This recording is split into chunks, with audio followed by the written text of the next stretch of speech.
Okay, as you can see, I have all my pieces cut out of my fondant. I did make some extra pieces just because I do tend to have breakage, so I just did a couple extras while I was at it.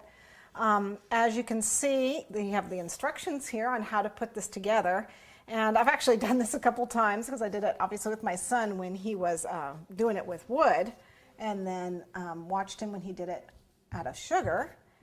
And I'm going to start with the head. The idea of these instructions is to match the numbers. So you can see I have a 1 here, 1, 2, 3, and there's a 1 here.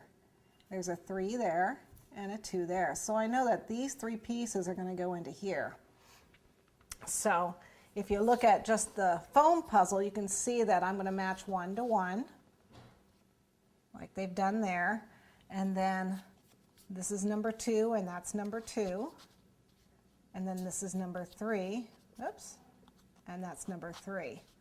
So you can see how it's going to start building your guy. Well, we're going to do that with the fondant. We're going to use royal icing to help put it together.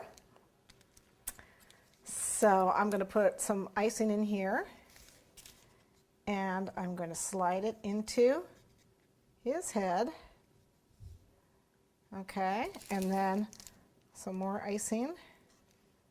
I'm not going to do a real neat job. He did actually a pretty neat job when he did it, but he's been decorating since he was 4, so he did pretty good. He actually specializes in string work. I'm really sorry he doesn't decorate anymore. Okay, so you can see how it's starting to go together, and then you can just wipe off the excess icing. Okay, and assemble it in pieces and let them dry. Okay, I'm just going to go ahead and lean it there. These are the legs. Now I want to show you, you can see I have an emery board here, or a nail file.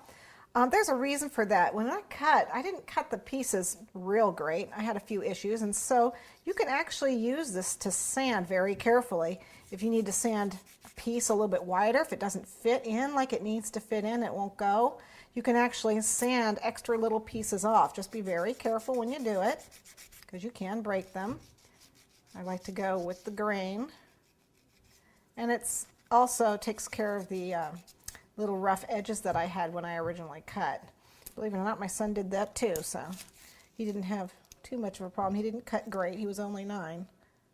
Okay, so the legs are next. Then we're going to let that, I'll clean that up in a minute. We'll do his front legs. I like the Triceratops. It's one of the easier dinosaurs. They also had, oh my gosh, they had the Tyrannosaurus Rex. They had, you saw the Dimetrodon. They had a bunch of different dinosaurs. So you can really have some fun. Let's see, that goes there. Okay, and then we have, this is his neck, and it's kind of tricky. What happens is there's 3 slots on the back, and 2 of the slots go here, and the 3rd slot just goes around the head. So if I put some frosting here, looks like I need more frosting there, and a little bit right there, in the center. Whoops. This slides on just like that. Oh. That doesn't actually make it. Well, I'm not going to worry about it then. Okay.